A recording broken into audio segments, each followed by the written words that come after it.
Hello one and all, I am Palliams and welcome back to Maker's Eden, Act 2. So last time we had some quite interesting discussions. We obviously didn't really find out too much about how we managed to somehow survive.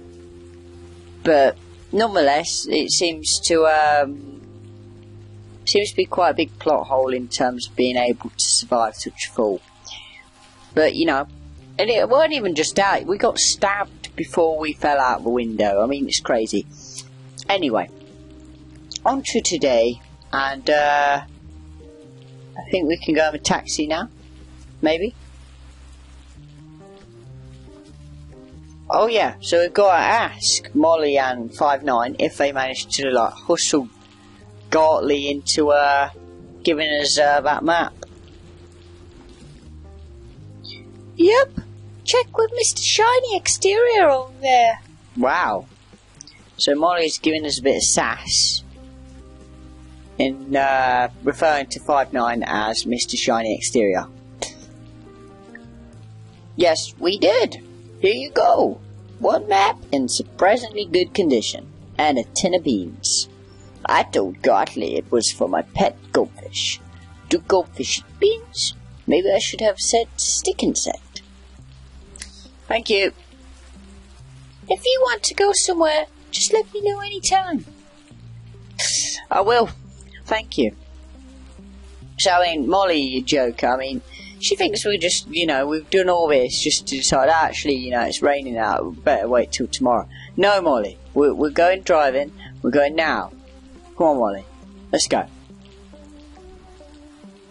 Whoa. So, it seems we've got options. So, we can go to Blue Twilight, or to the Ruined Neighbourhood, it would seem. You know what? I want to check out the Ruined Neighbourhood. According to Molly... Whoa. According to Molly, that part of town was bombed by the human armed forces when the protests started turning violent. Meanwhile, the Blue Twilight... Oh heck. I hope everyone there is okay. The authorities coming down on everyone is not what I wanted. Ooh, so we can go to a place we've never been before, or to Blue Twilight, which I believe is where that bar was. And you know what? I think we've had enough of Memory Lane for a bit. We're going to go back to the Ruined Neighbourhood, I think. Going to see what's going on over there.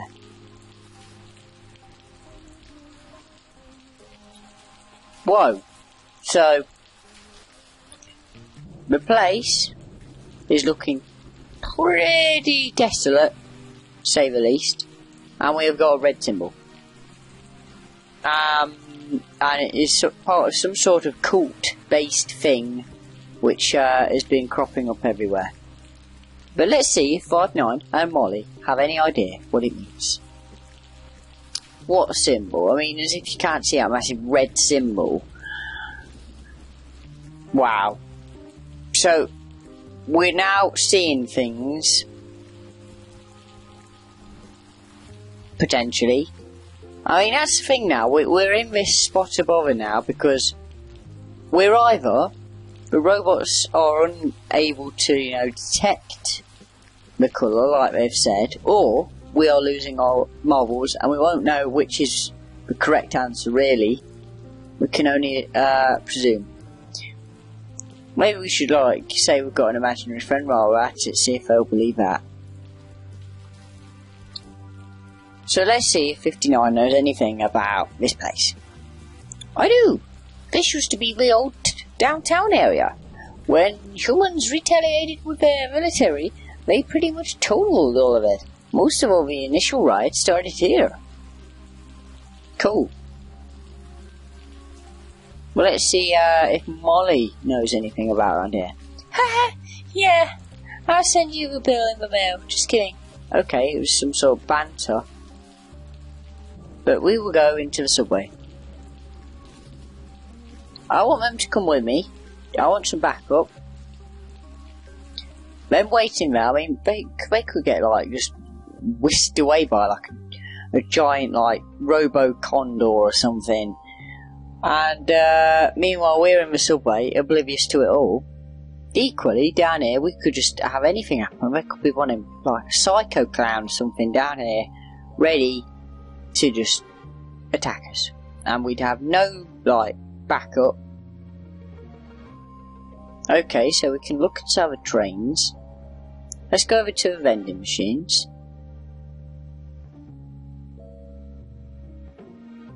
Ooh! So we've got a secret passage. And we've got trains. Now, I'm thinking... look inside the trains. So that one we can't look inside. That one we can't look inside. So, into the secret passage we go. Stop right there! Tin for brains! That's a bit racist, don't you think? Besides, I'm one of you. Wait a minute! You're... former resident of Birthing Pod 905. I don't want answers. Yes, of course. You weren't supposed to emerge for a few more months. The taxi we called, is it gone? Why did it take so long to get here? Were you followed? Are you alone? I'm afraid, as you can see, I've got two mates, both robots. One is referred to as being Mr. Shiny Exterior, the other is, you know, pretty sassy bitch, to be fair. Just, heads up. Friends, you made up there. There are no friends up there. Only those things. Whoa. I mean, I'm going to be a bit resenting here because, you know, I'm not going to take that lightly when you're dissing on my homies. I don't care who you are. I don't care if you hide behind vending machines or not. You know, it just doesn't fly. You know, I don't care if you've been living under a rock, quite literally. It doesn't fly. Do you indeed?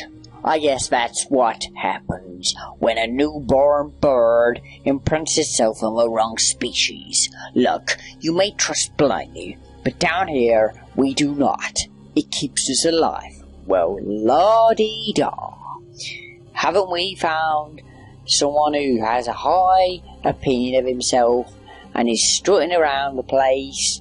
Probably got himself not only one horse, but several, a whole corral of high horses, what he uses to masquerade on, thinking he's, you know, the head honcho. But we better not, you know, tell him that, because, you know, he could have some information here. We don't want to piss him off in case he's got a whole, like, gang of rat men who want to come in, like, own us. Sure, of course. If you want to know about your creation, let me over there can be helpful. For everything else, you can ask me. By the way, I'm Niall. Welcome to Conclave. This is Fallout. We've actually found ourselves a Fallout shelter. That's what's happening here. Fallout shelter. Whoa. It would seem we've got a whole gang of people in here.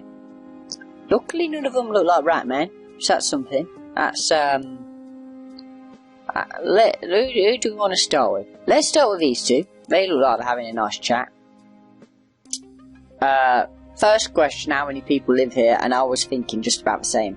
To my count, I've got 3, 4, 5, 6 in the room. So, you know, we'd have to do like a 2-on-1 situation between the three of us. Maths, isn't it fun? Right, so right now we're just shy of 30.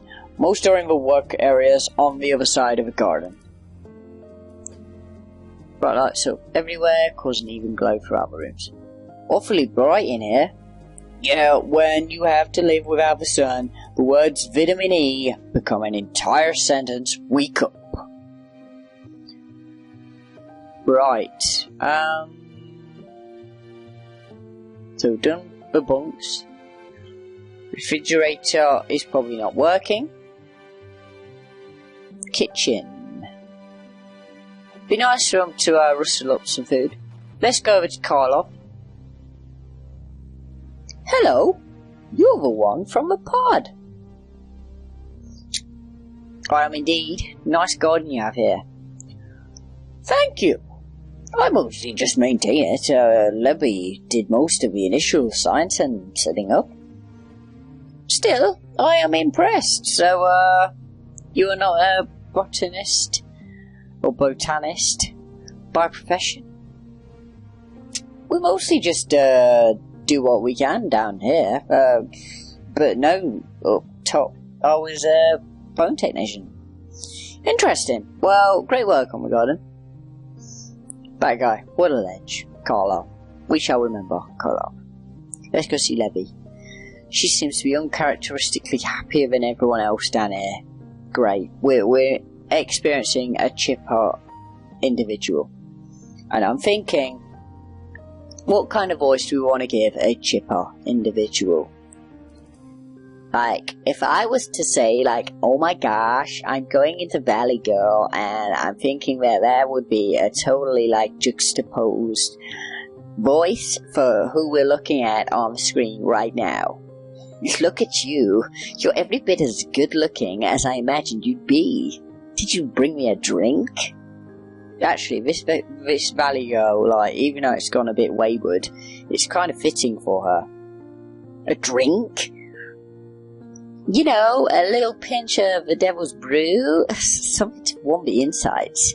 Gosh. No. How about food? Something non-vegan, perhaps? I'm the one who put the gardens together. Didn't think I'd grow to hate the food produced in them eventually. Like, there's no Starbucks and, like, anywhere. So, I mean, like, what am I supposed to do? Oh my gosh. Like, same stuff, day in, day out. Oh my gosh. I'm totally not overdoing it, so... you know what? I'm making sacrifices here. Have some beans. Oh yeah, like that's like totally indie. Like, how random? Like, so random that you'd have beans just hanging off you, like key rings. Oh my gosh. Well, hip spot. Can I trade you some locally grown vegetables? You know, like totally organic. Like we're like totally free from the pesticides and really like homegrown, fresh. You know, like best underground shelter food you can get for like miles. Sounds good. I've actually come to ask about a pod. What do you want to know? This is getting a little grating, but you know, I feel that, you know, we're not going to get to use this voice again after we leave this place. Mainly because we're probably going to get banned. Your one successful attempt to grow a fully functional human being from a base DNA sequence? Mostly not much to tell there. Boring story. Gosh, not like my story. You know, if you was to read my autobiography, you'd feel like, oh my god. Like, I've done so much, like, I'm totally not, like, a loser like you. Fascinating. I can't wait. Niall over there, he's, like, totally, like, handsome and all that. Well, tell you, you belong here. Me, I always believe we must choose where we want to be. Like, within the cosmic universe, you know what I'm saying, you know, the grand convergence of the astral beings, that's what you need to think about right now, you know. And some circumstances are based on fate, and some are not, so, you know. You take the low road, I'm taking the high road. Goodbye. I'll remember that. So, I mean, that was so much fun. That was a lot of fun. Going to go back to our Sergeant Major over here and see if he knows about Didymus. After the war, humanity presumed extinct. He set out to rebuild society. He always loved those things more than his own people, so this was not a huge stretch for him. Why is he rebuilding society with androids that look so human? Neo-humans, we call them. Yeah, some irony here. What's worse is, these new things are spoiled, missed the war entirely, and think they are superior beings to the rest of them. They are all the same to me. Not entirely true. I've met a few, but don't seem to have this feeling of superiority. I'm willing to bet these ones also don't have a true concept of the privilege they have. They go around patting each other on the back for how much pity they outwardly show for the underprivileged. You know, for someone who doesn't see them as people, you sure are describing them acting very human. Do not be fooled. They were created by a human, so it's only natural that it'll reflect in their behaviour. It looks like he believes his new society is just. People need to grow among people, learn from their mistakes and from that of others. His personal growth as a human stopped the day humanity ended. This new world of his is just full of things spawned from his own underdeveloped psyche. That's a bold statement to make. These androids seem just as capable of personal growth as humans. Something to consider there, Noel. You're getting a bit out of turn here. It's an illusion. One you'd best not be taken in by. We'll see. So, I mean, am I going back out now? I don't know where the exit is. Can I leave?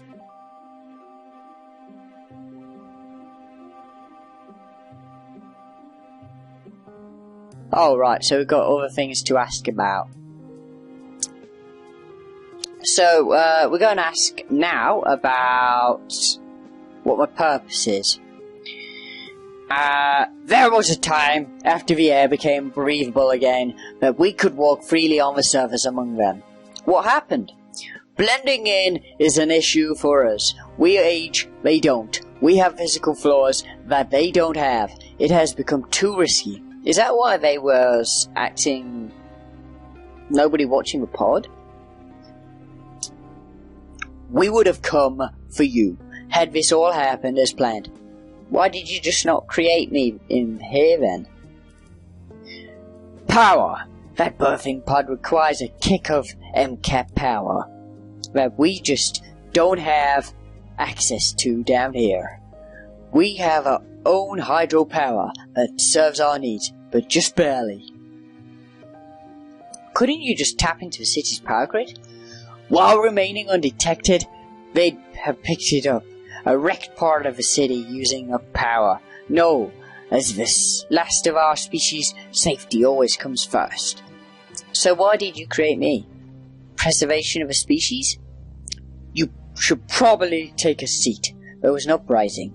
The android workforce standing up against what they believed to be their oppressors.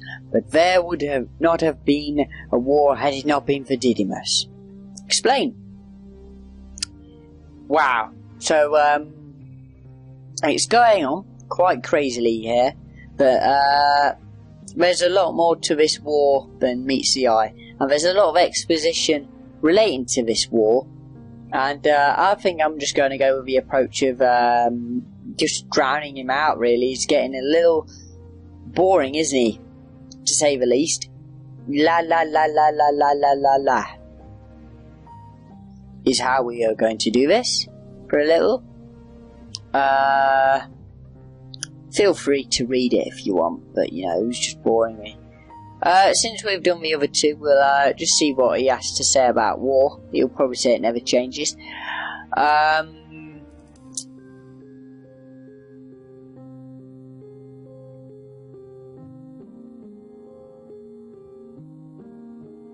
Wow, so it used to be a firefighter. Oh wait, here we go.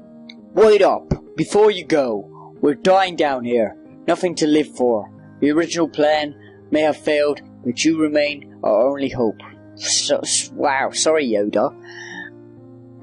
What does he want? If it's beans, I mean, Libby's already had them, so I mean, you fresh out of luck there. I had a chat with some of the others. We would like to try to go through it with it. We want you to help. What are you asking of me? Is it to wipe out life up there? There is no life up there. You need to see that. I may not have been around long, but the only friends I have ever met had, or will ever, hopefully, stay in contact with are up there. This makes me regret even more that we were not able to retrieve you in time. Is there no other way? Like what? Negotiations? That did not work out so well for you, did it? I did not mean that. What then? Look, I understand you have no reason at all to have any loyalty to us, but we are your people. You have nothing in common with them. They are things made in a factory. And I am a thing grown in a pod. I am a flesh, apparently. I am flesh. But am I so different from them? We could drag this out all day, but I'll just lay it out. We would like you to gather a crew, infiltrate Didymus Tower, get to that bioswitch. What you do from there on is entirely up to you. Wow. So, this is great. So, because I remember it, last time I went to Didymus Tower, it didn't end so well. We nearly died. Somehow we survived. I'm not even sure how still, but we did. We'd probably become like Robocop or something. I don't know. But, I doubt he'll ever explain to me the mystery of how we've managed to, survive. Robocop it is for now, I think. That's what we've become. We've become cyborg. That'll be the big plot twist. Turns out we'll be half cyborg, and then we'll have to pick a side. I see. Well, I'll just ask that you please keep this place a secret. I will. So it's all kept under wraps. Shh. Don't tell anyone. We'll see what these two have to say about that whole experience, and then I think we'll call it an episode. So, I have no idea what I'm supposed to do. What do they want? Apparently I've been grown to overthrow Didymus. I'm able to access a kill switch in the tower. Kill switch? Kill who? It's just a term. I'm sure it's also how he managed to kick off a war. And what are you going to do? Oh, so have I got a choice here? I'm going to go with nothing, because I don't want to go up to Didymus Tower again. I say go through with it. The choice of what to do will always be with you. How am I supposed to get into Didymus Tower? Has she just decided for me here? I mean, it didn't even seem like a choice. Very carefully, yeah, okay, I have no idea. I know I can't do it alone. I might know someone that can help. An old friend who was a construction worker when they built the tower. Great, where do we find him? He works as a butler for a family in Velvet Heights. Very fancy place. I'm sure he can get you in. Not sure beyond that. And once I'm in? No telling. What you will find in there, you may need some muscle. Possibly an engineer, a security specialist, hacker. Who knows what else? Wait. How do you know I won't just use you and then turn on you? We don't. I mean, I won't. I'm just surprised. I trust you. Might be wrong, but I believe one can tell how much someone can be trusted based on how much they are willing to trust. I appreciate that. Thank you. I have a friend that works at the facility. She might know things about the infrastructure. You're a friend? Sounds a bit savage. Can't be going around saying that. Okay, let's go find a crew then. Wow. We're on the recruit.